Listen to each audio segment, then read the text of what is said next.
Hello friends, welcome to my channel. आज की video में हम यूजीसी नेट जून 2025 में पूछे गए प्रश्नों को डिस्कस करेंगे। हम 52 क्वेश्चन तक डिस्कस कर चुके थे। आज हम 53 से डिस्कस करेंगे। तो चलिए स्टार्ट करते हैं। फर्स्ट क्वेश्चन है, निम्नलिखित परिवर्तनों के सूत्रपात को कालक्रमानुसार व्यवस्थित करें। गवर्नर जनरल की परिषद में अतिरिक्त सदस्यों की संख्या 10 से कम नहीं होगी और 16 से अधिक नहीं होगी। ऑप्शन बी है, इंग्लिश संसद ने ईस्ट इंडिया कंपनी को उपनिवेश में संप्रभु राजनीतिक प्राधिकारी की मान्यता प्रदान की। सी, उच्चतम न्यायालय के मुख्य न्यायाधीश को भारतीय विधायी परिषद में सदस्य के रूप में शामिल किया गया था। महारानी को भारत की सामग्री की उपाधि प्रदान की गई थी। संसद ने ईस्ट इंडिया कंपनी के क्रियाकलापों पर प्राधिकार को विनिर्दिष्ट किया। निम्नलिखित कथनों को सीक्वेंस में जमाना है। तो फर्स्ट हो जाएगा, संसद ने ईस्ट इंडिया कंपनी के क्रियाकलापों पर प्राधिकार को विनिष्ट किया, ये फर्स्ट हो जाएगा। सेकंड में आ जाएगा, इंग्लिश संसद ने ईस्ट इंडिया कंपनी को उपनिवेश में संप्रभु राजनीतिक प्राधिकारी की मान्यता प्रदान की। थर्ड आ जाएगा, थर्ड नंबर पर आ जाएगा, उच्चतम न्यायालय के मुख्य न्यायाधीश को भारतीय विधायी परिषद में सदस्य के रूप में शामिल किया गया था। फोर्थ आ जाएगा, महारानी को भारत की सामग्री की उपाधि प्रदान की गई थी। फिफ्थ में आ जाएगा, गवर्नर जनरल की परिषद में अतिरिक्त सदस्यों की संख्या 10 से कम नहीं होगी और 16 से अधिक नहीं होगी। इसका राइट ऑप्शन हो जाएगा, इसका राइट आंसर हो जाएगा ऑप्शन डी। नेक्स्ट क्वेश्चन देखते हैं। नेक्स्ट क्वेश्चन है, इसकी व्याख्या देखते हैं। व्याख्या है, व्यवस्थित कालक्रमानुसार निम्नलिखित है। संसद ने ईस्ट इंडिया कंपनी के क्रियाकलापों पर प्राधिकार को विनिर्दिष्ट किया था 1773 में। इंग्लिश संसद ने ईस्ट इंडिया कंपनी को उपनिवेश में संप्रभु राजनीतिक प्राधिकारी की मान्यता प्रदान की थी 1833 में। उच्चतम न्यायालय के मुख्य न्यायाधीश को भारतीय विधायी परिषद में सदस्य के रूप में शामिल किया गया था 1861 में। महारानी को भारत की सामग्री प्रदान की गई थी 1876 में। गवर्नर जनरल की परिषद में अतिरिक्त सदस्यों की संख्या 10 से कम नहीं होगी और 16 से अधिक नहीं होगी। 1892 में ये प्रावधान किया गया था। नेक्स्ट क्वेश्चन है, निम्नलिखित में से किस लेखक ने foreign notices of South India नामक पुस्तक लिखी। निम्नलिखित में से किस लेखक ने foreign notices of South India नामक पुस्तक लिखी थी। Option A, TV Mahalingam, option B, KAN Shastri, option C, R Caldwell, option D, KK Pillai. इसका राइट आंसर हो जाएगा, इसका राइट आंसर हो जाएगा KAN Shastri, KAN Shastri. Next व्याख्या देखते हैं। व्याख्या है, foreign notices of South India, foreign notices of South India नामक पुस्तक के लेखक KAN नीलकंठ शास्त्री ने लिखा है। यह पुस्तक दक्षिण भारत, सिलोन भी शामिल के इतिहास का विस्तृत वर्णन करता है। यह पुस्तक दक्षिण भारत के पूर्व और पश्चिम के देशों के साथ व्यापार और व्यापारिक गतिविधियों की विस्तृत जानकारी देता है। नेक्स्ट क्वेश्चन है, नेक्स्ट क्वेश्चन में सूची सुमेलित करना है। सूची फर्स्ट को सूची सेकंड से सुमेलित करना है। सूची फर्स्ट में दिया हुआ है, लेखक दयानंद सरस्वती, अलग कन्हैया लाल अलकधारी, श्रद्धाराम, मदन मोहन मालवीय। सेकंड सूची में दिया है पुस्तक या फिर पंपलेट, हिंदू धर्म उपदेश, गौ करुणानिधि, चिराग ए हकीकत, धर्म रक्षा। दयानंद सरस्वती का संबंध गौ करुणानिधि से हो जाएगा। कन्हैया लाल अलकधारी का संबंध चिराग ए हकीकत से हो जाएगा।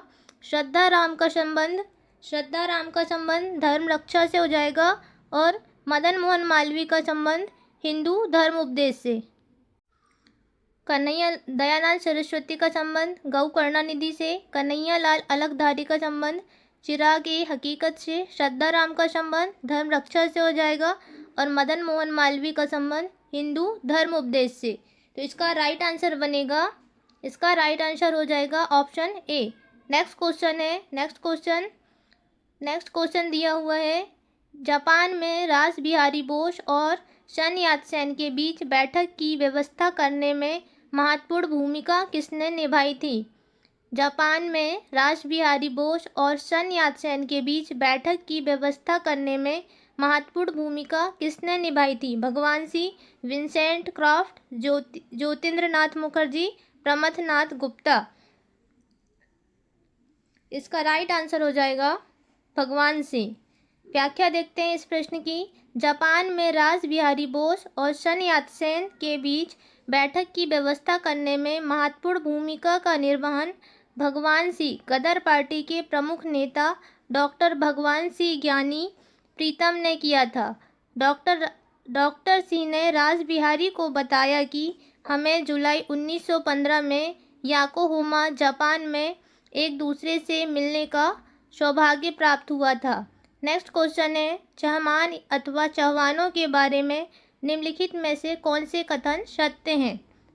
ऑप्शन ए है, चौहान शासक विग्रहराज ने चित्तौड़ पर कब्जा किया। ऑप्शन बी, अधिग्रहण।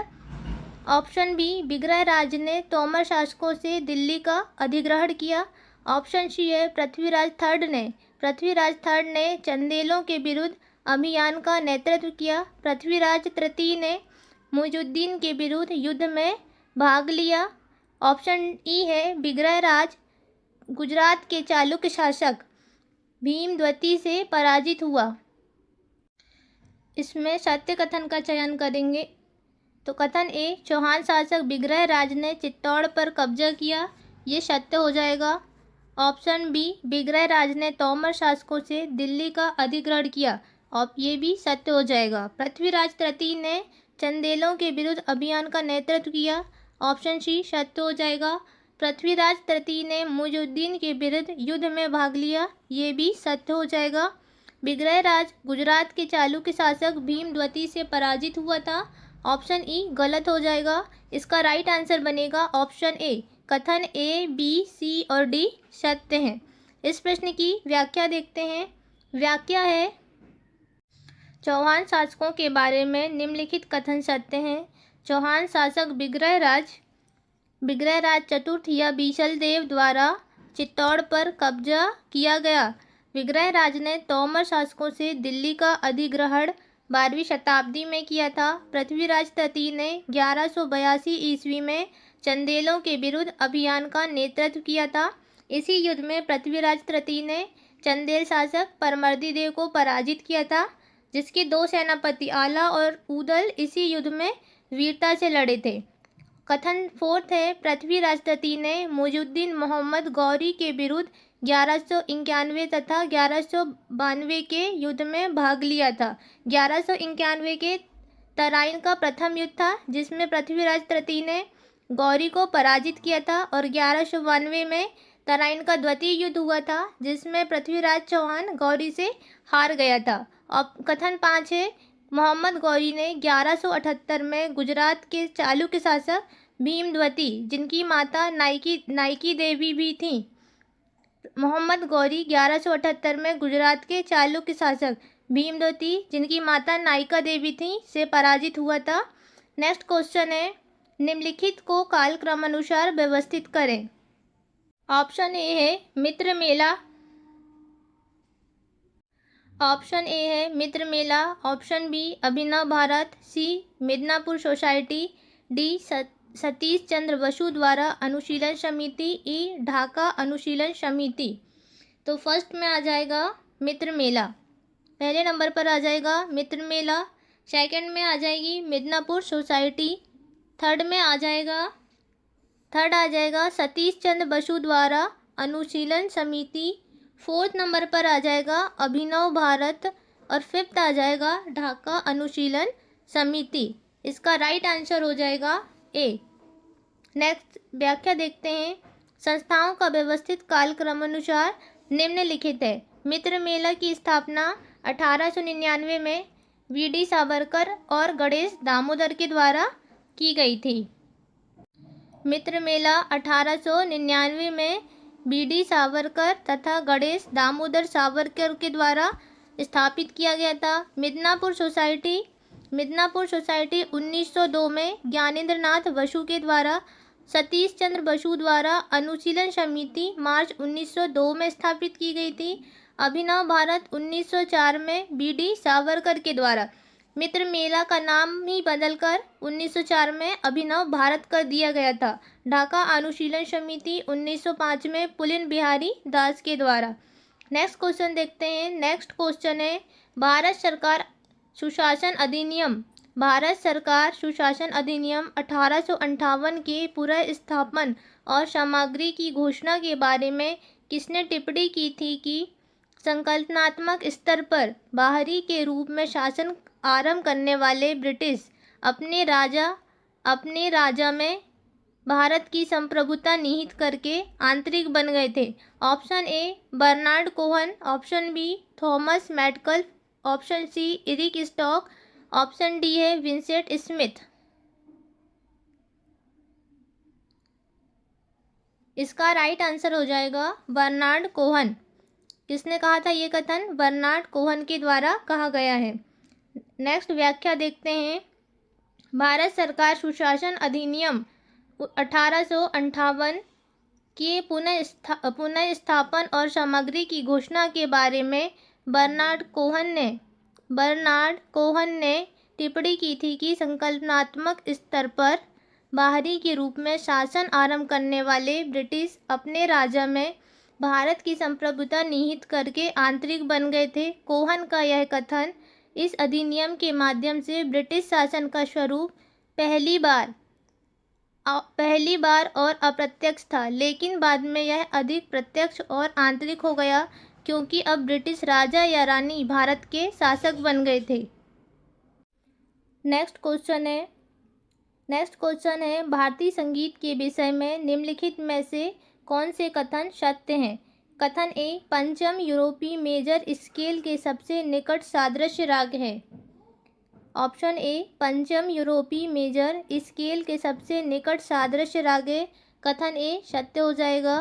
कथन बी मेघ राग आनंद और हास्य से संबंध है, ये गलत हो जाएगा। कौशिका राग की प्रस्तुति का सबसे उचित समय रात्रि है। ऑप्शन सी सत्य है। पंचम 6 मूल रागों में से नहीं है। पंचम 6 मूल रागों में से नहीं है, ये सत्य हो जाएगा। ऑप्शन ई दीपक राग प्रेम से संबंध है। कथन ई भी सत्य हो जाएगा। राइट आंसर हो जाएगा सी। इसका राइट आंसर हो जाएगा सी। व्याख्या देखते हैं इस प्रश्न की। भारतीय संगीत के विषय में निम्नलिखित कथन सत्य हैं। पंचम यूरोपीय मेजर स्केल आइओनियन के सबसे निकट सादृश्य राग है। कौशिका राग की प्रस्तुति का सबसे उचित समय रात्रि प्रथम पहर है। पंचम 6 मूल रागों में से नहीं है। भारतीय संगीत के 6 मूल रागों में भैरव, मालकौंस, हिंडोल, दीपक, मेघ और श्री हैं। पंचम 6 मूल रागों में से नहीं है। भारतीय संगीत के 6 मूल रागों में भैरव, मालकौंस, हिंडोल, दीपक, मेघ और श्री हैं। दीपक राग प्रेम से संबंध है। दीपक राग का संबंध प्रेम की अंतरात्मा से है। मेघ राग का संबंध वर्षा ऋतु और बादलों से होता है, ना कि हास्य और आनंद से। नेक्स्ट क्वेश्चन है गुरुमुखी लिपि में एक पंजाबी साप्ताहिक स्वदेश सेवक किसके द्वारा प्रकाशित किया गया था? गुरुमुखी लिपि में एक पंजाबी साप्ताहिक स्वदेश सेवक किसके द्वारा प्रकाशित किया गया था? Ajit Singh. Option A Ajit Singh, option B Lala Lajpat Rai, option C Harnam, option D Bela Singh. इसका राइट आंसर हो जाएगा हरनाम सिंह। व्याख्या देखते हैं इस प्रश्न की। गुरुमुखी लिपि में एक पंजाबी साप्ताहिक स्वदेश सेवक बाबा हरनाम सिंह द्वारा प्रकाशित किया गया था। गुरुमुखी लिपि गुरु अंगद देव के द्वारा विकसित की गई थी, जो सिखों के दूसरे गुरु थे। गुरुमुखी लिपि मुख्य रूप से पंजाबी लेखन में प्रयुक्त आधिकारिक लिपि का नाम है। स्वदेश सेवक नामक गुरुमुखी अखबार स्वतंत्रता संग्राम के दौरान वैंकूवर से जीडी कुमार के द्वारा भी निकाला जाता था। इस अखबार के माध्यम से उन्होंने सामाजिक सुधार की बात करते थे तथा साथ ही साथ भारतीय सैनिकों से ब्रिटिश शासन के विरुद्ध विद्रोह करने का आग्रह करते थे। नेक्स्ट क्वेश्चन है नायकों के बारे में निम्नलिखित में से कौन से कथन सत्य हैं। कथन ए है, नूनिज के अनुसार विजयनगर साम्राज्य में लगभग 300 नायक थे। नूनिज के अनुसार विजयनगर साम्राज्य में लगभग 300 नायक थे। कथन ए सत्य हो जाएगा। ऑप्शन बी है, नूनिज के अनुसार वे भूमि के स्वामी नहीं थे, तो ये गलत हो जाएगा। नायक भूमि के स्वामी होते थे। स्टेन के अनुसार नायक अपने स्वयं के अधिकार में क्षेत्रीय शक्ति थे। कथन सी सत्य हो जाएगा। तमिलनाडु में नायक शासन आरंभिक 16वीं शताब्दी से 19वीं शताब्दी तक कायम रहा। नायकों का शासन आरंभिक 16वीं शताब्दी से 19वीं शताब्दी तक कायम रहा, ये गलत हो जाएगा। ऑप्शन ई, सेंजी, तंजावुर और मदुरई 3 प्रमुख नायक थे। कथन ई सत्य हो जाएगा। इसका राइट आंसर हो जाएगा ऑप्शन सी। कथन ए, सी और ई सत्य है। कथन ए, सी, ई सत्य हो जाएंगे। राइट आंसर है सी। व्याख्या देखते हैं। व्याख्या इस प्रश्न की, दिल्ली सल्तनत की प्रांतीय व्यवस्था एकता व्यवस्था पर टिकी थी। ठीक उसी प्रकार विजयनगरकालीन न्यायाधिकरण व्यवस्था प्रांतीय व्यवस्था का हिस्सा थी। इस व्यवस्था को सुदृढ़ीकरण करने का कार्य कृष्णदेवराय ने किया। नायक सेना नायक थे जिन्हें वेतन के बदले भूखंड राजा द्वारा प्राप्त होता था। नायक विजयनगर शासक के सहयोगी स्तंभ कहे जाते थे। नायकों के बारे में निम्नलिखित कथन सत्य हैं। नूनिज के अनुसार विजयनगर साम्राज्य में लगभग 300 नायक थे। वे भूमि के स्वामी भी होते थे। बर्टन स्टैन के अनुसार नायक अपने स्वयं के अधिकार में क्षेत्रीय शक्ति थे। तमिलनाडु में नायकों का शासन 17वीं शताब्दी में समाप्त हो गया। सेंजी, तंजावुर और मदुरई 3 प्रमुख नायक थे। नेक्स्ट क्वेश्चन है, निम्नलिखित में से किसने साप्ताहिक सतधर्म प्रचारक शुरू किया था। Option A, Lala Lajpat Rai. Option B, Lala Hansraj. Option C, Lala Munshiram. Option D, Pandit Gurudatta. इसका राइट आंसर हो जाएगा लाला मुंशीराम। व्याख्या देखते हैं। लाला मुंशीराम ने उर्दू में पत्रकारिता की शुरुआत की क्योंकि पंजाब की बोलचाल की भाषा उर्दू थी। उन्होंने सतधर्म प्रचारक नामक एक साप्ताहिक पत्र निकाला और इस पत्र में अपनी भावनाओं और आर्य समाज के सिद्धांतों को व्यक्त किया। बाद में महात्मा मुंशीराम लाला मुंशीराम द्वारा इस पत्र की भाषा उर्दू से हिंदी कर दी गई। नेक्स्ट क्वेश्चन है, 1857 के विद्रोह के बारे में किस इतिहासकार ने यह लिखा था। 1857 के विद्रोह के बारे में किस इतिहासकार ने यह लिखा था। 1857 की दयनीयता और रक्तपात भारत में स्वतंत्रता आंदोलन के जन्मदाता नहीं थे, किंतु अप्रासंगिक निरंकुशता और मध्ययुगीन केंद्रीय अभिसारी सामंतवाद के मरणासन आर्तनाद थे। Option A, RC. Majumdar. Option B, SB. Chaudhuri. Option C, K Datta. Option D, SN. Sen.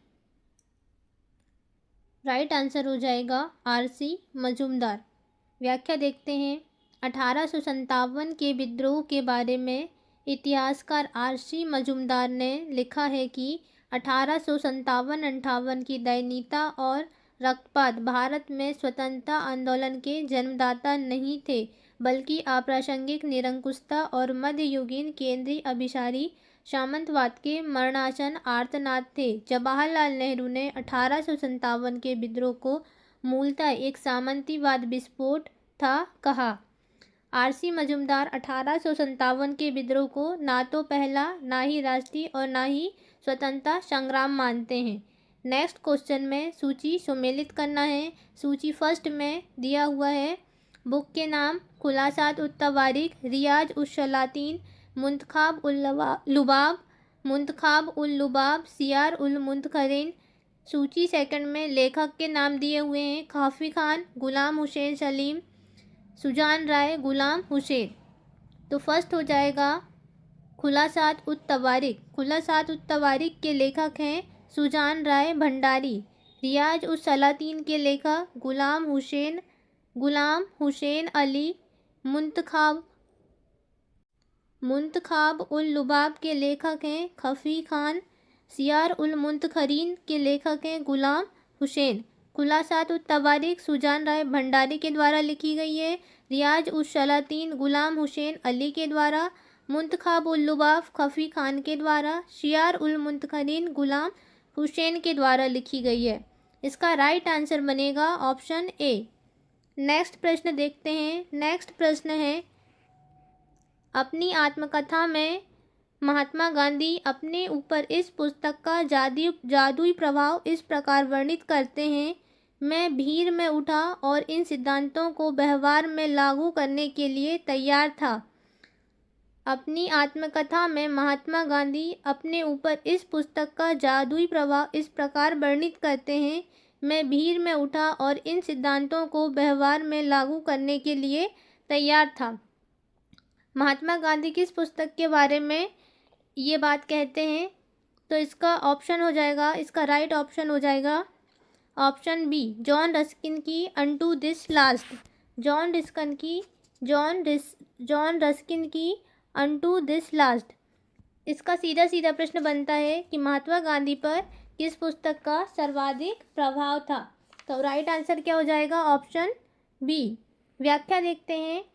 अपनी आत्मकथा सत्य के साथ मेरे प्रयोग गुजराती भाषा में महात्मा गांधी ने अपने ऊपर जॉन रस्किन की पुस्तक अनटू दिस लास्ट का जादू की तरह प्रभाव पड़ने का वर्णन किया है। वह कहते हैं कि मैं भीड़ में उठा और इन सिद्धांतों को लागू करने के लिए तैयार था। कहने का तात्पर्य है कि उस पुस्तक ने उन्हें बहुत प्रेरित किया और वह अपने जीवन में सत्य, अहिंसा और आत्मनियंत्रण के सिद्धांतों को अपनाने के लिए प्रेरित हुए।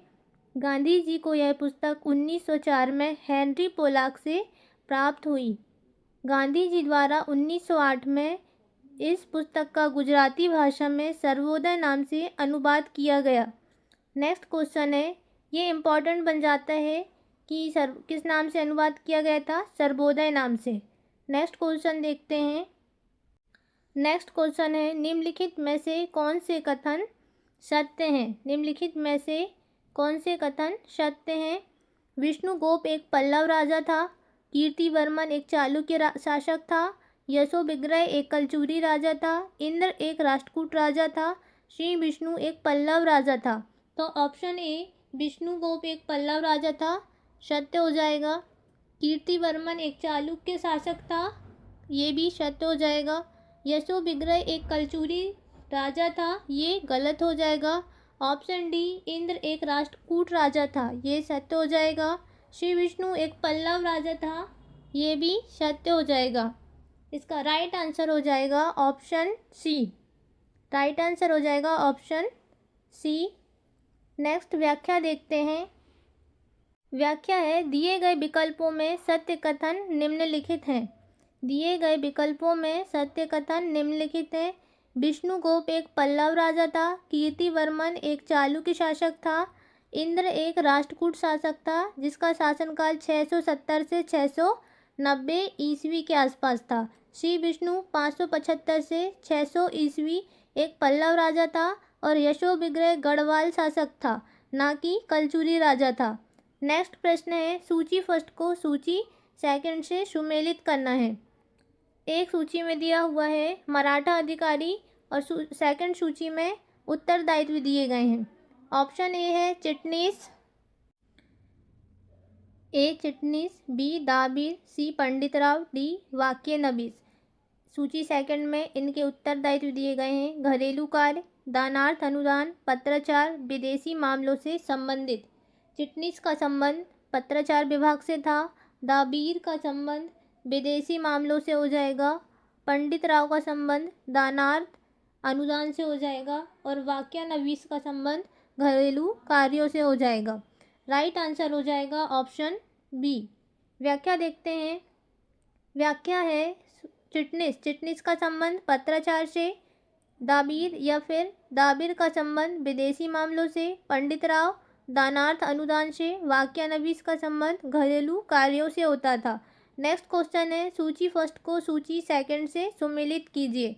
पुंसवन, सूची फर्स्ट में पुंसवन, स्नातक, सीमांतोन्नयन, समावर्तन। सूची सेकंड में गर्भ में बालक की सुरक्षा सुनिश्चित करने हेतु अनुष्ठान, वह जिसने स्नान किया है, पुरुष बालक प्राप्त करने का अनुष्ठान, विशेष गृह आगमन अनुष्ठान। तो पुंसवन क्या था? पुंसवन एक प्रकार का 16 संस्कारों में शामिल है। पुंसवन क्या है? 16 संस्कारों में शामिल एक संस्कार है। तो पुंसवन का संबंध क्या हो जाएगा? पुंसवन क्या होता था? पुंसवन पुरुष बालक प्राप्त करने का अनुष्ठान था। स्नातक का अर्थ हो जाएगा वह जिसने स्नान किया है। सीमांतोन्नयन क्या हो जाएगा? गर्भ में बालक की सुरक्षा सुनिश्चित करने हेतु किया गया अनुष्ठान। समावर्तन क्या होता था?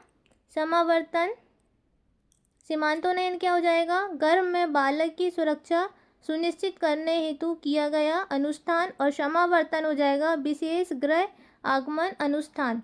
तो फर्स्ट में आ जाएगा सेकंड। फर्स्ट में क्या आ जाएगा? सेकंड। इसका राइट आंसर हो जाएगा, सॉरी फर्स्ट में आएगा थर्ड, सेकंड में आ जाएगा सेकंड, और थर्ड में आ जाएगा फर्स्ट, फोर्थ में आ जाएगा फोर्थ। राइट आंसर हो जाएगा ऑप्शन डी।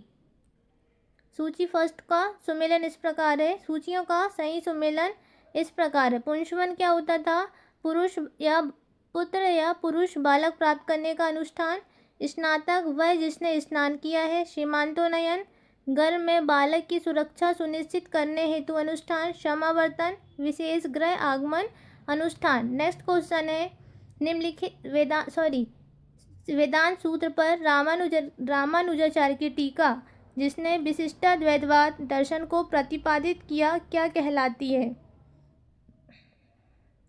वेदांत सूत्र पर रामानुजाचार्य की टीका जिसने विशिष्टाद्वैतवाद दर्शन को प्रतिपादित किया क्या कहलाती है? ऑप्शन ए वेदांत सार, बी श्रीभाष्य, सी ब्रह्मसूत्र भाष्य, D अनुव्याख्या।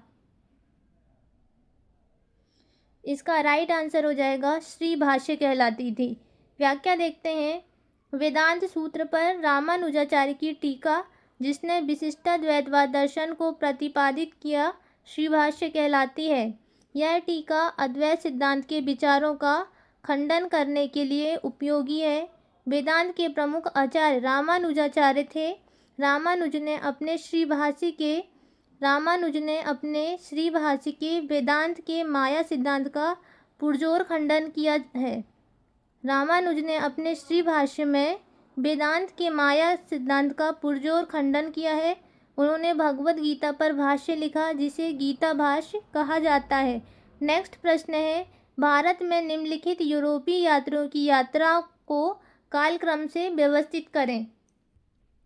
First, John Mildenhall, William Finch, Ralph Finch, Thomas Coryat, Jean Baptiste Tavernier. तो सर्वप्रथम आ जाएगा, सबसे पहले कौन आया था? Rolf Finch. पहले नंबर पर आ जाएगा रॉल्फ फिंच। सेकंड नंबर पे आ जाएगा जॉन मिल्डन हॉल। सेकंड नंबर पर आ जाएगा जॉन मिल्डन हॉल। थर्ड नंबर पर आ जाएगा विलियम फिंच। फोर्थ आ जाएगा थॉमस कोरियाट। फोर्थ नंबर पे थॉमस कोरियाट। और पाँचवें नंबर पर आ जाएगा जीन बैप्टिस्ट ट्रेवर्नियर। इसका राइट आंसर हो जाएगा बी। व्याख्या देखते हैं। व्याख्या है, भारत में यूरोपीय यात्राओं का सही कालक्रम निम्न है। रॉल्फ फिंच 1588 से 1591 अकबर के समय आगमन हुआ। जॉन मिल्डन हॉल 1603 में अकबर के समय आया। विलियम फिंच 1608 में जहांगीर के समय आया। थॉमस कोरियाट 1612 से 1617 के बीच, ये भी जहांगीर के समय आया था। और जीन बैप्टिस्ट ट्रेवर्नियर 1638 में शाहजहाँ के समय आया था। ये रत्न व्यापारी था। ये मुख्य रूप से हीरों का व्यापारी था। इसने 6 बार भारत की यात्रा की थी। ट्रेवर्नियर के द्वारा एक बुक लिखी गई है, travels in India. Next question देखते हैं। नेक्स्ट क्वेश्चन है, निम्नलिखित में से कौन सा यज्ञ एक महायज्ञ नहीं माना जाता है? ऑप्शन ए वाजपेयी, बी ब्रह्म, सी देव, डी पितृ। इसका राइट आंसर हो जाएगा वाजपेयी। इसका राइट आंसर हो जाएगा वाजपेयी। व्याख्या देखते हैं। महायज्ञ 5 प्रकार के होते हैं जो निम्नलिखित हैं। फर्स्ट है ब्रह्मयज्ञ। ब्रह्मयज्ञ या इसी को हम क्या बोलते हैं, ऋषि यज्ञ।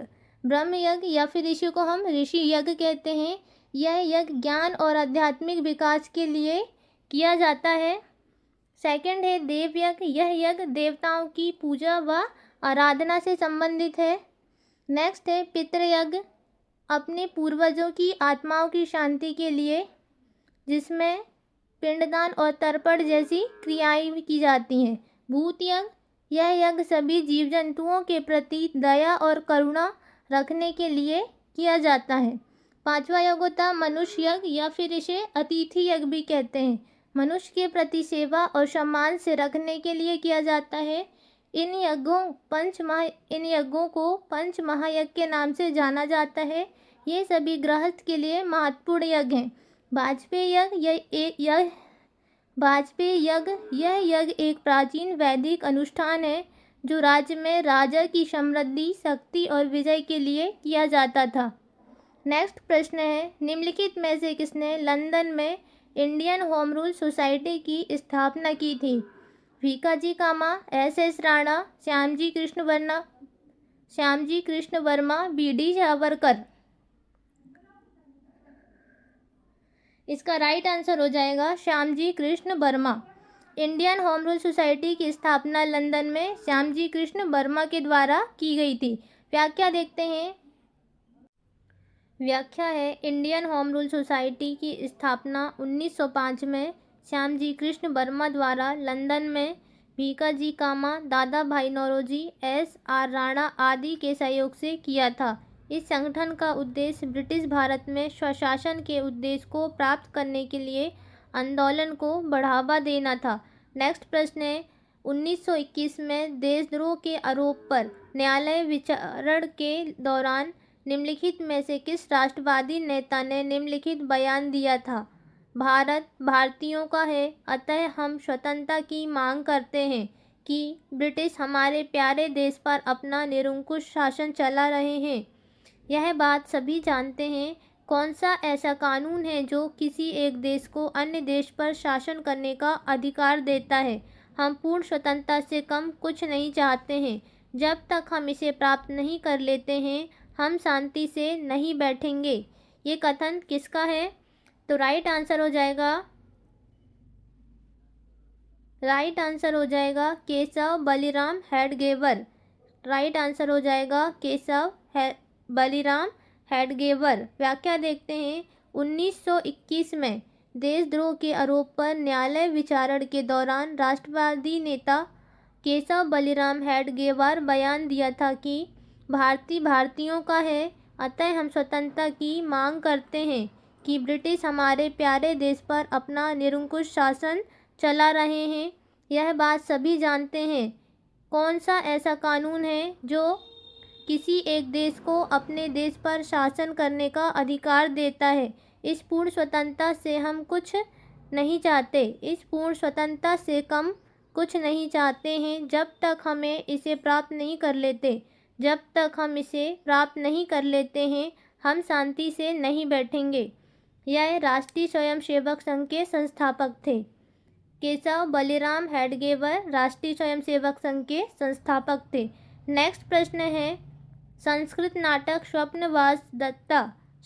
नाटक स्वप्नवासव दत्ता के लेखक कौन थे? कालिदास, भवभूति, भास या फिर भारवी? राइट आंसर हो जाएगा भास। स्वप्नवासव दत्ता के लेखक कौन है?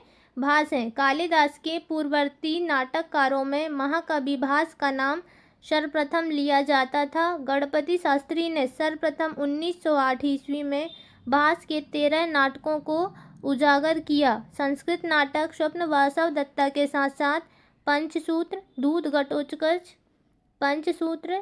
घटोत्कच, बालचरित्र, प्रतिज्ञा, योगंधरायण की रचना भास ने की है। स्वप्नवासव का संबंध कौशाम्बी के शासक उदयन तथा अवंती राज की पुत्री वासव दत्ता के प्रेम प्रसंगों का वर्णन है।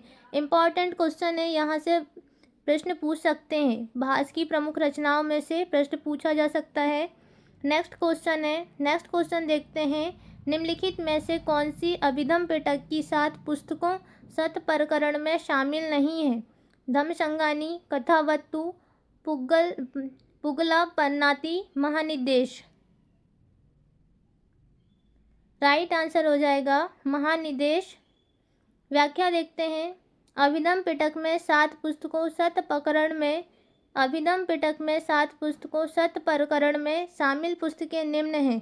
धम्मसंगानी, विभंग, धातु कथा, पुंगल पंजति या फिर पुगला पन्नाती, कथावस्तु, यमक, पट।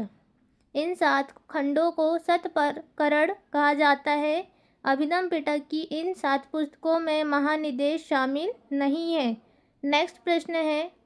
निम्नलिखित संगठनों को कालक्रम अनुसार व्यवस्थित करें।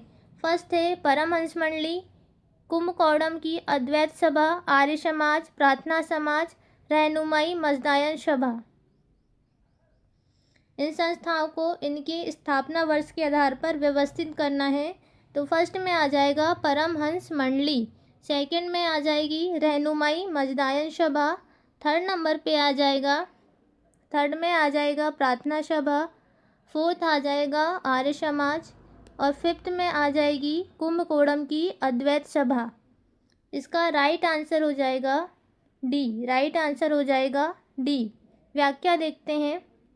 संगठनों का व्यवस्थित कालक्रम अनुसार निम्न है। संगठनों का व्यवस्थित कालानुक्रम निम्न है। परमहंस मंडली की स्थापना 1849 में मुंबई में की गई थी दादोबा पांडुरंग के द्वारा।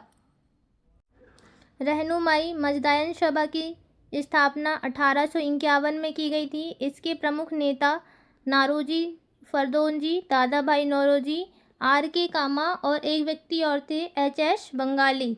प्रार्थना समाज की स्थापना 1867 में बम्बई में की गई थी। केशव चंद्र की प्रेरणा से की गई थी और इसके संस्थापक थे आत्माराम पांडुरंग। आर्य समाज की स्थापना 1875 में बम्बई में की गई थी। इसके संस्थापक थे दयानंद सरस्वती। कुंभकोणम की अद्वैत सभा 1884 में तमिलनाडु में स्थापित की गई थी। नेक्स्ट प्रश्न देखते हैं। सूची फर्स्ट को सूची सेकंड से सुमेलित करना है। एक साइड दिया है सखा राम गणेश, देवशकर, रविन्द्रनाथ टैगोर, अरविंद घोष, सरला देवी। सूची सेकंड में दिया है स्वदेशी भंडार, new lamps for old, Lakshmi भंडार, देशेर कथा। तो सखा राम गणेश, देवशकर का संबंध हो जाएगा देशेर कथा से। रविन्द्रनाथ टैगोर का संबंध हो जाएगा स्वदेशी भंडार से। अरविंद घोष ने किसकी रचना की थी? New lamps for old. Sarla Devi Lakshmi Bhandar से। राइट आंसर हो जाएगा बी। नेक्स्ट प्रश्न देखते हैं। नेक्स्ट प्रश्न है फिरोज शाह तुगलक ने दारुल सफ़ा का विकास किस प्रयोजन से किया था? ऑप्शन ए कृषि ऋणों का वितरण, सभी के लिए निःशुल्क उपचार, स्थानीय प्रशासक के विरुद्ध शिकायत, आचरण और व्यवहार नियंत्रण के लिए। राइट आंसर हो जाएगा इसका बी, सभी के लिए निःशुल्क उपचार। फिरोज शाह तुगलक ने दिल्ली में दारुल सफ़ा का विकास लोगों को मुफ्त चिकित्सा सुविधाएं उपलब्ध कराने के लिए किया था। दारुल सफ़ा एक प्रकार का सरकारी अस्पताल था जिसमें गरीबों और ज़रूरतमंदों को मुफ्त में इलाज और दवाइयाँ प्रदान की जाती थीं। दारुल सफ़ा में सभी के लिए निःशुल्क उपचार किया जाता था। नेक्स्ट प्रश्न है शब्द कामीन, महीन, किरपास, खाना छाप निम्नलिखित में से किससे संबंधित हैं? आभूषण, नील, वस्त्र, जूट या पटसन।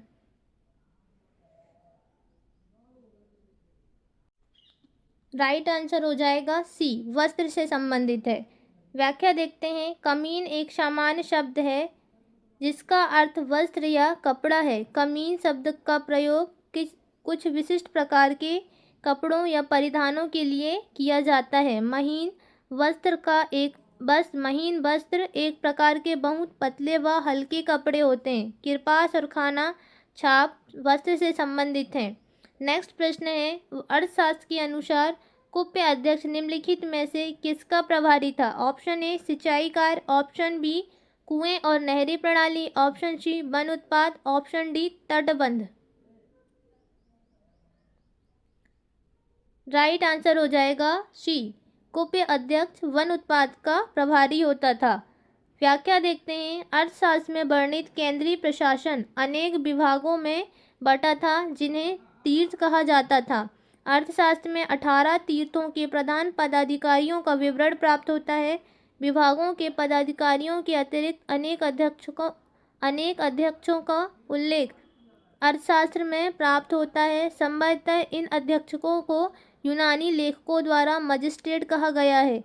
इनमें से कुछ के नाम इस प्रकार हैं। पन्य अध्यक्ष, ये वाणिज्य का अध्यक्ष होता था।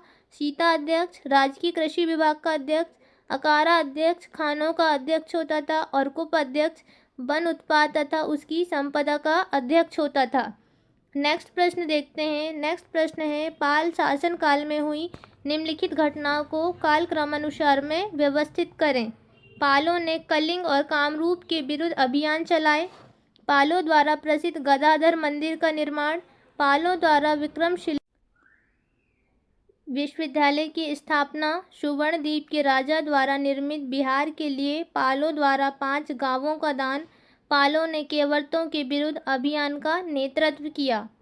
तो इसका फर्स्ट आ जाएगा, इसको कालक्रमानुसार में व्यवस्थित करना है। फर्स्ट में आ जाएगा पालों द्वारा विक्रमशिला विश्वविद्यालय की स्थापना। सेकंड आ जाएगा सुवर्णद्वीप के द्वारा निर्मित बिहार के लिए पालों द्वारा 5 गांवों का दान। थर्ड में आ जाएगा पालों द्वारा प्रसिद्ध गदाधर मंदिर का निर्माण। फोर्थ आ जाएगा पालों ने केवर्तों के विरुद्ध सैन्य अभियान का नेतृत्व किया। और फिफ्थ आ जाएगा पालों ने कलिंग और कामरूप के विरुद्ध अभियान चलाए।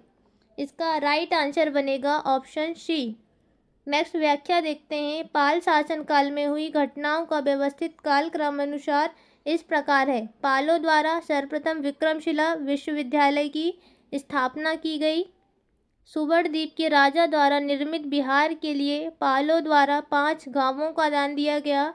पालों के द्वारा प्रसिद्ध गदाधर मंदिर का निर्माण किया गया। पालों ने केवर्तों के विरुद्ध सैन्य अभियान का नेतृत्व किया। पालों ने कलिंग और कामरूप के विरुद्ध अभियान चलाए। नेक्स्ट क्वेश्चन है, अकबर के शासनकाल की निम्नलिखित घटनाओं को कालक्रमानुसार व्यवस्थित करें। फर्स्ट दिया है खानदेश का आक्रमण, आगरा में प्रथम जेसुइट मिशन, फतेहपुर सीकरी की स्थापना, आगरा में फिंच का आगमन, कश्मीर का अधिग्रहण।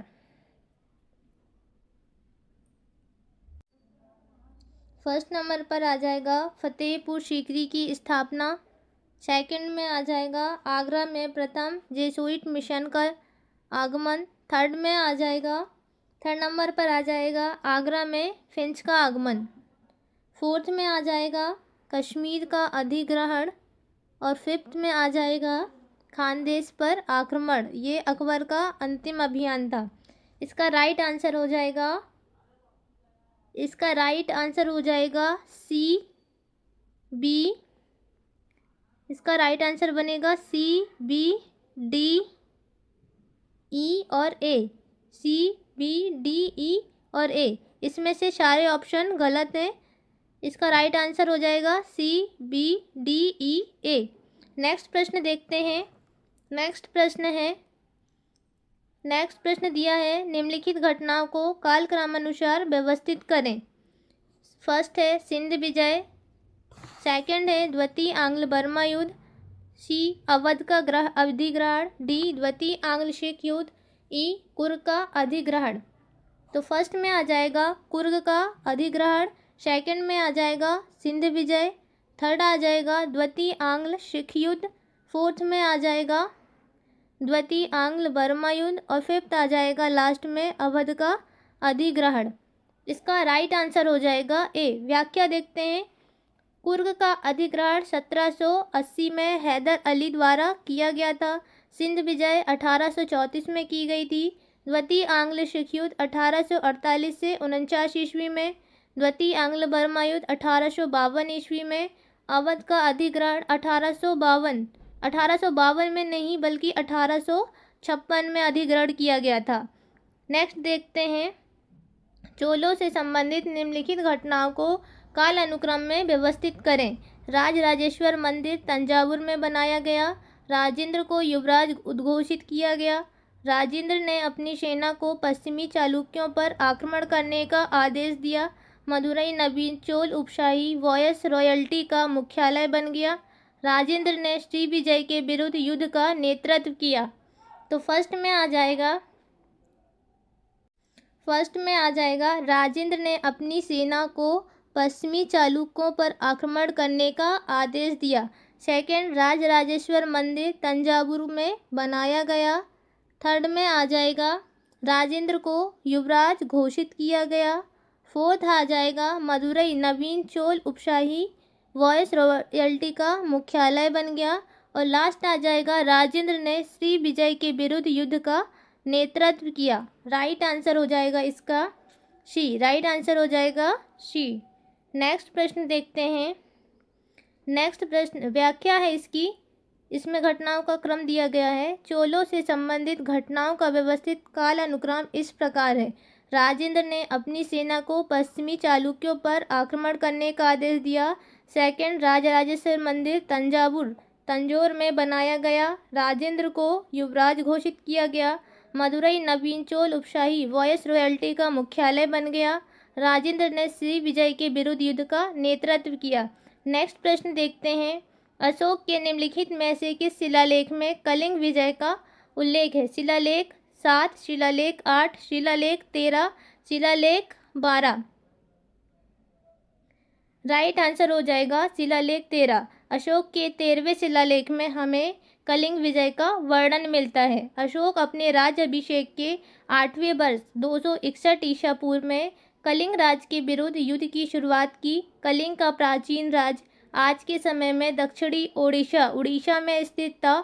कलिंग युद्ध तथा उसकी विजयों के विषय में जानकारी का उल्लेख अशोक के 13वें शिलालेख से प्राप्त होती है। इस युद्ध के बारे में हेमचंद राय चौधरी ने लिखा है कि मगध तथा समस्त भारत के इतिहास में कलिंग की विजय एक महत्वपूर्ण घटना थी। आध्यात्मिक विजय और धर्म विजय का युग प्रारंभ हुआ। नेक्स्ट प्रश्न है, निम्नलिखित में से कौन विष्णुकुंडिन सम्राट नहीं था? निम्नलिखित में से कौन विष्णुकुंडिन सम्राट नहीं था? A Gopavarman, B Madhavavarman, C Govinda Varma, D Devavarman. Right answer हो जाएगा ए गोपावर्मन। व्याख्या देखते हैं। विष्णुकुंडी राजवंश ने 5वीं व 7वीं शताब्दी के बीच वर्तमान में आंध्र प्रदेश, तेलंगाना, महाराष्ट्र, उड़ीसा और दक्षिण भारत के अन्य हिस्सों पर शासन किया था। इस राजवंश का अंत चालुक्य शासक पुलकेशन द्वितीय ने पूर्वी दक्कन की विजय के साथ किया। विष्णुकुंडिन वंश का शक्तिशाली राजा माधववर्मन प्रथम था और गोविंद वर्मा प्रथम इस वंश का प्रथम राजा था। देववर्मन, इंद्रभट्टारक वर्मा आदि अन्य राजा इसी वंश से संबंधित थे, जबकि गोपवर्मन का संबंध इस वंश से नहीं था। यहाँ से एमपी सेट में भी प्रश्न पूछा गया है। नेक्स्ट प्रश्न है, यादव अभ्युदय अथवा भगवान कृष्ण का जीवन की रचना किसके द्वारा की गई थी? यादव अभ्युदय अथवा भगवान कृष्ण का जीवन की रचना किसके द्वारा की गई थी? वेदांत देशिक, रामानुजाचार्य, अयप्पा दीक्षित, विद्या माधव। राइट आंसर हो जाएगा वेदांत देशिक। यादव अभ्युदय अथवा भगवान कृष्ण का जीवन और यादव जाति की वंशावली के बारे में जानकारी का स्रोत संस्कृत महाकाव्य है, जिसकी रचना वेदांत देशिक ने की है। इसकी रचना 14वीं शताब्दी में की गई है। इसमें 24 सर्ग अध्याय हैं। वेदांत देशिक विशिष्टाद्वैत दर्शन के मानने वाले थे। नेक्स्ट क्वेश्चन है, सूची फर्स्ट को सूची सेकंड से सुमेलित करना है। एक सेट दिया हुआ है सूची फर्स्ट में दीनबंधु मित्र, राधा नाथ रॉय, मधुसूदन रॉय, लक्ष्मण मोरेश्वर। सूची सेकंड में महायात्रा, वसंत गाथा, नील दर्पण, मुक्तमाला। दीनबंधु मित्र का संबंध किससे हो जाएगा? नील दर्पण से। राधा नाथ रॉय ये महायात्रा से संबंधित हैं। मधुसूदन रॉय वसंत गाथा से हो जाएंगे और लक्ष्मण मोरेश्वर मुक्तमाला से। राइट आंसर हो जाएगा इसका राइट आंसर हो जाएगा ए। नेक्स्ट प्रश्न देखते हैं। नेक्स्ट प्रश्न है 15वीं शताब्दी की निम्नलिखित घटनाओं को कालक्रमानुसार व्यवस्थित करें। ऑप्शन ए अब्दुल रज्जाक का भारत आगमन, बी बहमनी राजधानी का गुलबर्गा से वीदर हस्तांतरण, गुरु नानक का जन्म, जोधपुर की स्थापना, निकोलो कॉन्टी की विजयनगर यात्रा। तो इसमें फर्स्ट नंबर पर आ जाएगा निकोलो कॉन्टी की विजयनगर यात्रा। सेकंड आ जाएगा बहमनी राजधानी का गुलबर्गा से वीदर हस्तांतरण। थर्ड में आ जाएगा अब्दुल रज्जाक का भारत आगमन। फोर्थ आ जाएगा जोधपुर की स्थापना और फिफ्थ में आ जाएगा गुरु नानक का जन्म। राइट आंसर हो जाएगा डी। नेक्स्ट देखते हैं 15वीं शताब्दी की घटनाओं का व्यवस्थित कालक्रमानुसार इस प्रकार है। निकोलो कॉन्टी की विजयनगर यात्रा 1420 से 22 ईस्वी के बीच देवराय फर्स्ट के समय। बहमनी राजधानी का गुलबर्गा से वीदर हस्तांतरण 1423 ईस्वी में अहमद शाह प्रथम के द्वारा की गई थी। अब्दुल रज्जाक का भारत आगमन 1442 से 1444 ईस्वी के बीच देवराय द्वितीय के समय। जोधपुर की स्थापना 1459 में की गई थी और गुरु नानक का जन्म 1469 ईस्वी में। नेक्स्ट क्वेश्चन है, नेक्स्ट पैराग्राफ दिया गया है। पैराग्राफ से बहुत ही कम प्रश्न बनते हैं। पैराग्राफ के रिपीट होने के चांस बहुत कम होते हैं, लेकिन इसमें जो प्रश्न पूछे जाते हैं वो अलग से पूछे जा सकते हैं, इसलिए इसको भी कंप्लीट कर लेते हैं। पैराग्राफ फर्स्ट है, ब्राउन कहते हैं कि इस आधार तल पर ऊंचे खड़े इस मंदिर की पश्चिमी दिशा में सीढ़ियों द्वारा एक पोज तक पहुंचा जाता है और इसी जगह डिजाइनर महत्तम ऊंचाइयों तक पहुंचा। मंडप और विमान के परंपरागत संयोजन से स्पष्टतापूर्वक मुंह नहीं मोड़ा गया है, किंतु जिस रीति से सभी निश्चित और तीक्ष्ण बार उन्मुखी स्थापत्य तथ्य जैसे कॉर्निस, प्लास्टर, निशे और पोर्टिको क्रमबद्ध और कलात्मक रीति से व्यवस्थित किए गए हैं, वह दक्षता और निपुणता का संकेत है। इसके पश्चात स्त्री सीधा स्तंभ ऊपर की ओर उभरता है और जो प्रमुखता से अपने गेबल अग्र को दर्शाता है और रूपायित कुपोला से सुशोभित है तथा 95 फीट कुल ऊंचाई तक पहुंचता है, किंतु यह पूर्ण विवरण नहीं है। विमान के आधार पर प्लेटफॉर्म के व्यापक स्थल के आसपास 5 अनुषंगी श्रेणिकाएं शिला से तराशी गई हैं, जिनमें से प्रत्येक मुख्य विषय का घटे हुए पैमाने पर सौम्य पुनरुत्पादन है, जिसे वे सीमा के रूप में परिलक्षित करती हैं। आंतरिक भाग में एक स्तंभ हॉल है, जहां से प्रकोष्ठ कक्षों की ओर ले जाते हैं। यह हॉल प्रत्येक चतुर्थक में 4 के समूह में 16 वर्ग कोष्ठ वाला 70 फीट इंटू 16 फीट माप का सुअनुपाती कक्ष है। एक ऐसी व्यवस्था जो महान गरिमा के साथ एक विकर्णी केंद्रीय दीर्घा का प्रभाव प्रस्तुत करती है। योजना के शेष भाग में 51 फीट ऊंचे 2 ध्वज स्तंभ हैं, जो नंदी के दोनों तरफ स्थित हैं, कलात्मक कृति का चमत्कार प्रस्तुत करते हैं, जो दक्षिण शैली के विकास में महत्वपूर्ण चरण चिन्हांकित करते हैं। अंतिम रूप में संपूर्ण मंदिर की स्थापत्य सजावट इसके अवयवों को सौम्यता से प्रस्तुत करती है तथा स्मारक के ताज की भांति गौरव प्रदान करती है। कैलाश पर्वत हिलाने की रावण की हठधर्मिता का शास्त्रम निरूपण विशेष रूप से उल्लेखनीय है। तो फर्स्ट प्रश्न है इसमें, निम्नलिखित में से कौन सा कथन मंदिर के बारे में सत्य है? निम्नलिखित में से कौन सा कथन मंदिर के बारे में सत्य है? कथन ए, मंदिर गुफा मंदिर की एक श्रेणी है। मंदिर एक विशाल रथ शैली संरचना है। मंदिर एक संपूर्ण एकाश्म संरचना है। मंदिर द्रविड़ शैली के चरमोत्कर्ष बिंदु को परिलक्षित करता है। राइट आंसर हो जाएगा मंदिर एक संपूर्ण एकाश्म संरचना है। व्याख्या देखते हैं। एलोरा गुफाओं को भव्य कैलाशनाथ मंदिर के कारण जाना जाता है। इस शिव मंदिर का निर्माण राष्ट्रकूट शासक कृष्ण प्रथम के संरक्षण में पथरीली पहाड़ी को तराशकर 8वीं शताब्दी में निर्मित किया गया। यह मंदिर एक संपूर्ण एकाश्म चट्टानों से बना है। एकाश्म संरचना से तात्पर्य एक ही बड़े पत्थर को अथवा पहाड़ी को काटकर मंदिर का निर्माण करना।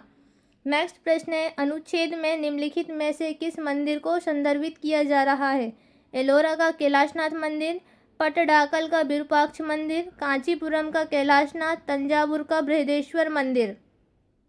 राइट आंसर हो जाएगा एलोरा का कैलाशनाथ मंदिर। नेक्स्ट क्वेश्चन देखते हैं। व्याख्या है, एलोरा का कैलाशनाथ मंदिर को संदर्भित करते हुए ब्राउन कहते हैं कि आधार तल पर ऊंचे खड़े मंदिर की पश्चिमी दिशा में सीढ़ियों द्वारा पोस्ट तक पहुंचा जाता है, जिससे यह स्पष्ट होता है कि इस मंदिर की ऊंचाई अधिक है। विमान का 4 तल्ला शिखर 95 फीट ऊंचा है। इसके 3 और प्रदक्षिणा पथ है। यह मंदिर दक्षता का संकेत है। नेक्स्ट क्वेश्चन है, इस मंदिर के संबंध में निम्नलिखित में से कौन से कथन सत्य हैं? कथन ए है, भारत के द्रविड़ शैली के मंदिरों में सबसे बड़ा गोपुरम इस मंदिर में स्थित है। ये गलत हो जाएगा। नेक्स्ट कथन देखते हैं। नेक्स्ट कथन है,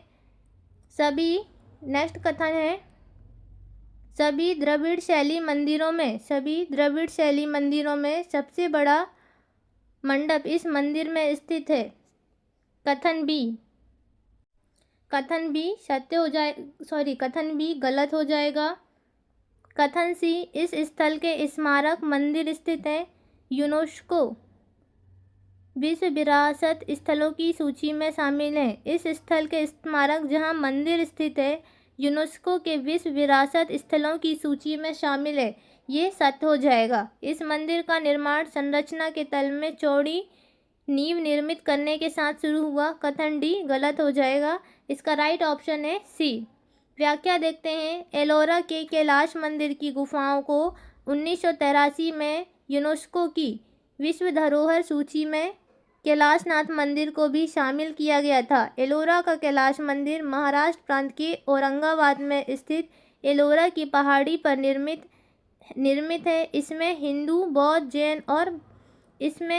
बौद्ध और जैन धर्मों के स्मारक शामिल हैं। नेक्स्ट प्रश्न में बताना है, निम्नलिखित में से कौन सा कथन सत्य है? यहाँ उल्लेखित मंदिर के अलावा बौद्ध और जैन संरचनाएं भी इस ऐतिहासिक स्थल पर स्थित हैं। कथन ए ही सत्य हो जाएगा। कथन बी, मंदिर के गर्भगृह में कैलाश पर विराजमान शिव एकाश्म छवि स्थित है। गलत हो जाएगा। सागर तट के पास मंदिर की अवस्थिति ने प्राचीन काल में सामुद्रिक कारोबारियों को आकर्षित किया। ये भी गलत हो जाएगा। मंदिर के प्रांगण में स्थित जलाशय अनुष्ठानिक प्रयोजनों के लिए था। ये भी गलत हो जाएगा। राइट ऑप्शन हो जाएगा ए।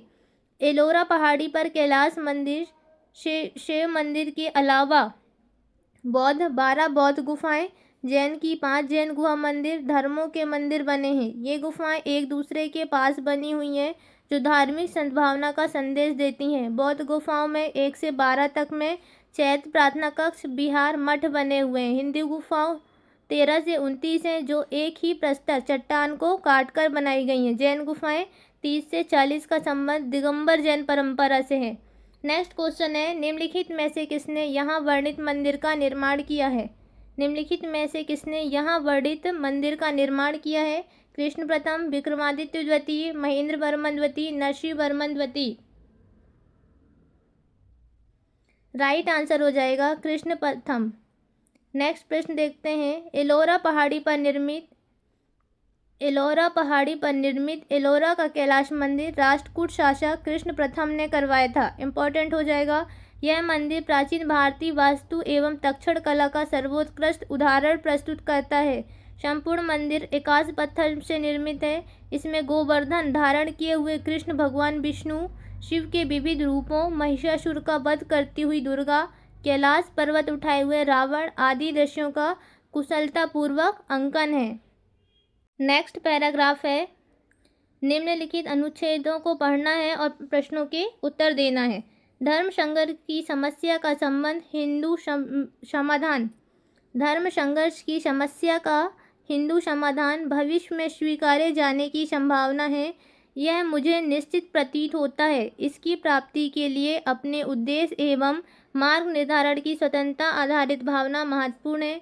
जो आत्मनिर्धारणी नहीं हो वह निर्धारण मूल्यवान नहीं है। विभिन्न धर्म विश्व के प्रत्येक भाग में एक दूसरे का हाथ मित्रता पूर्वक पकड़ना धीरे धीरे सीख रहे हैं। इस संध्या में मेरी यहाँ उपस्थिति इसका संकेत है। धर्म संसद और सभी पंथों के उदारवादी चिंतकों के सम्मेलन परस्पर समझ और सौहार्द को बढ़ावा देते हैं। तुलनात्मक धर्म का अध्ययन अन्य धर्मों के प्रति निष्पक्ष अभिवृत्ति विकसित कर रहा है। यह हमारे लिए अनुवांछित है कि हम लोगों के मेधा युग की भावना और समय की ज़रूरत को इंगित करते हुए प्रत्येक धर्म पर बल देते हुए सभी धर्मों की मौलिक एकता को परिलक्षित करें। हम धर्म के परस्पर अंतर संबंध के बारे में स्पष्टतापूर्वक सोचना सीख रहे हैं। प्रश्न देखते हैं। फर्स्ट प्रश्न है, किसने कहा था कि मैं ऐसे राष्ट्र से संबंधित होने में गौरवान्वित महसूस करता हूँ जिसने पृथ्वी के सभी धर्मों के उत्पीड़ितों एवं सभी राष्ट्रों के शरणार्थियों को आश्रय दिया। Option A Mahatma Gandhi, B Rabindranath Tagore, C Swami Vivekananda, D Swami Shraddhanand. Right answer हो जाएगा स्वामी विवेकानंद। व्याख्या देखते हैं। स्वामी विवेकानंद ने कहा कि मुझे धर्म का अनुयायी होने पर गर्व है जिसने विश्व को सहिष्णुता और सार्वभौमिक स्वीकृति की शिक्षा दी है। विभिन्न धर्म विश्व के प्रत्येक भाग में एक दूसरे का हाथ मित्रतापूर्वक पकड़कर धीरे धीरे सीख रहे हैं। स्वामी जी ने कहा, मैं ऐसे राष्ट्र से संबंधित होने में गौरवान्वित महसूस करता हूँ जिसने पृथ्वी के सभी धर्मों के उत्पीड़ितों एवं सभी राष्ट्रों के शरणार्थियों को आश्रय दिया है। नेक्स्ट प्रश्न है, अनुच्छेद का लेखक धर्मों के संघर्ष के हिंदू समाधान के बारे में आशावादी क्यों है? ऑप्शन ए हिंदू धर्म सबसे प्राचीन है। ऑप्शन बी हिंदू धर्म ने विश्व की विभिन्न धार्मिक व्यवस्थाओं को समान धरातल पर लाने का प्रयास किया। ऑप्शन सी हिंदू धर्म में लोकतंत्र की भावना विद्वान है। ऑप्शन डी हिंदू धर्म आत्मा की अमरता में विश्वास करता है। राइट आंसर हो जाएगा सी हिंदू धर्म में लोकतंत्र की भावना विद्यमान है। व्याख्या है, लेखक धर्मों के संघर्ष के हिंदू समाधान के बारे में आशावादी है। धर्म संघर्ष की समस्या का हिंदू समाधान भविष्य में स्वीकार किए जाने की संभावना है। वह कहता है कि हिंदू धर्म में लोकतंत्र की भावना विद्यमान है।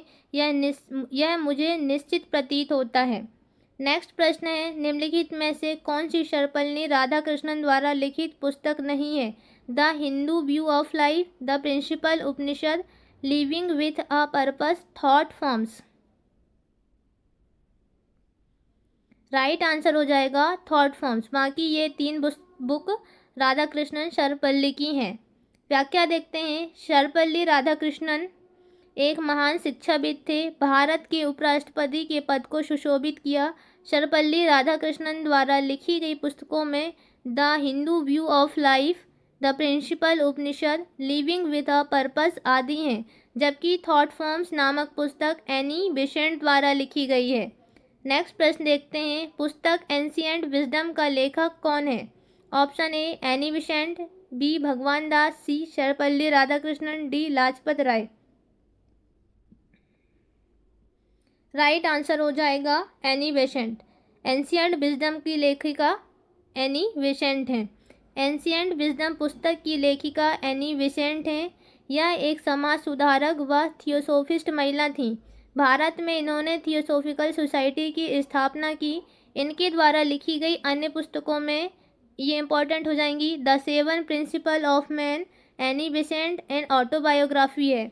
1917 में भारतीय राष्ट्रीय कांग्रेस की पहली महिला अध्यक्ष बनी। कॉमनवेल्थ व न्यू इंडिया पत्रों का संपादन भी एनी बेसेंट के द्वारा किया गया था। नेक्स्ट प्रश्न है, आज का अंतिम प्रश्न है। इस अनुच्छेद का श्रेय निम्नलिखित चिंतक को दिया जाता है? Swami Vivekananda, B Sarvepalli Radhakrishnan, C Aurobindo, D Annie Besant. Right answer हो जाएगा सर्वपल्ली राधाकृष्णन। व्याख्या देखते हैं। इस अनुच्छेद को लिखने का श्रेय भारतीय संस्कृति के संवाहक, प्रख्यात शिक्षाविद, महान दार्शनिक और आस्थावान हिंदू विचारक सर्वपल्ली राधाकृष्णन को दिया जाता है। इनके द्वारा यह स्पष्ट किया गया है कि भारतीय संस्कृति में सभी धर्मों का आदर करना सिखाया गया है और सभी धर्मों के लिए समता का भाव भी हिंदू संस्कृति की विशिष्ट पहचान है।